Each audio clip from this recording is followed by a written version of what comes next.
देखा किस तरह ये राष्ट्रव्यापी अभियान यानी आरसीएम अपने तीन उद्देश्यों स्वास्थ्य रक्षा, स्वावलंबन और महिला सशक्तिकरण से हम सबको एक मौका दे रहा है नए भारत के निर्माण का। और आपने ये भी देखा कि आरसीएम किस तरह आरसीएम सेवकों के साथ मिलकर के अनेक सामाजिक सेवा गतिविधियों को संचालित करता है। आप हैं आरसीएम के प्रणेता माननीय श्री टीसी सर।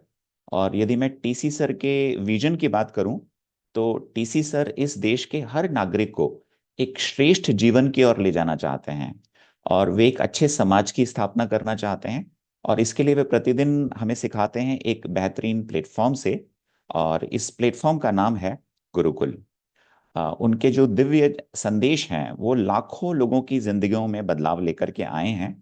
आइए सुनते हैं गुरुकुल के प्रवचनों में से एक प्रवचन का एक छोटा सा अंश।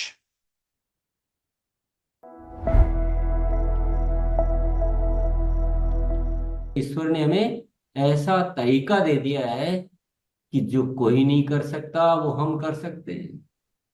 हम उस देश की हर समस्या को दूर करने का अनुष्ठान कर सकते हैं। तो जब इतनी शक्ति आ गई है तो हमें स्वार्थी बनकर क्यों जीना। हमें उन छोटी इच्छाओं में, उन छोटी बातों में अपने आप को क्यों डुबोना। सोचिए, ख्याल कीजिए, जो एक शख्स इस देश की आजादी के लिए अपनी जान तक कुर्बान कर सकता है, क्या हम अपनी उन तुच्छ इच्छाओं का त्याग नहीं कर सकते? क्या हम उन गलत आदतों का त्याग नहीं कर सकते हैं? हमें जागना होगा। हमें अलग नजरिए से देखना होगा इस जिंदगी को। हमें इस आरसीएम को अलग नजरिए से देखना होगा।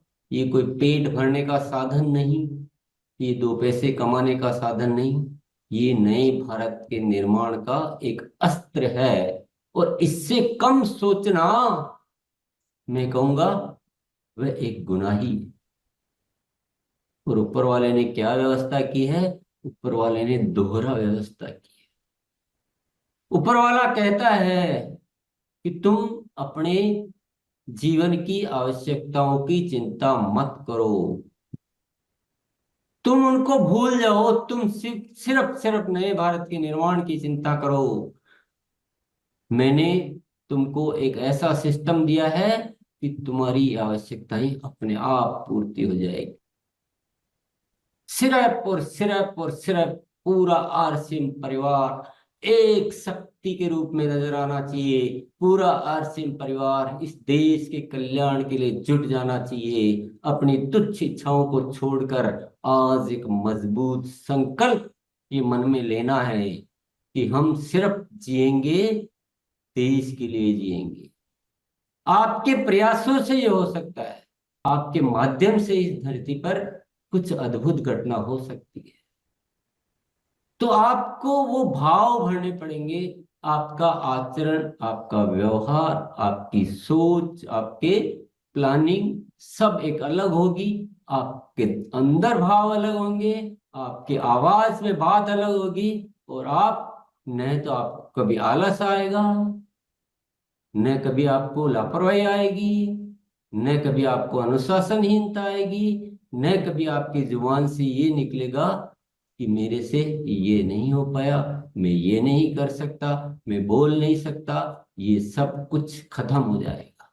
और ऐसा खूबसूरत सिस्टम हमें मिला है कि हमारी तुच्छ इच्छाएं तो यूं ही पूरी हो जाती है।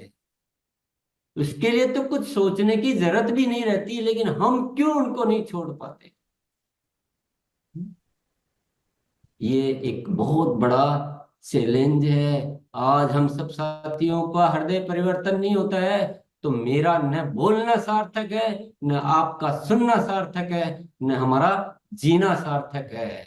कुछ सार्थक नहीं है। और ये आजादी के पर्व की तो हम बात करने के लायक भी नहीं है। हमें भारत माता के जय बोलने के हम लायक नहीं। क्योंकि ऊपर वाला कहता है, तू क्या जय बोल रहा है?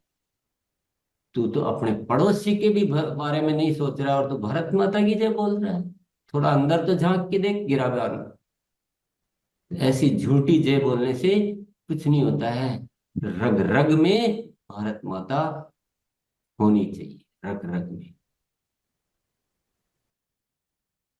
तो आज ये छोटा मोटा नहीं होना चाहिए, इतना बड़ा, पूरी जागृति पैदा करो आरसीएम परिवार में, चेताओ, पहले पहले ये ठीक करो, है ना। हम ऊपर ऊपर की चीजें ठीक करने में लगे हुए हैं, हमारा बेसिक ठीक नहीं करेंगे तो ऊपर से कुछ ठीक नहीं हो पाएगा।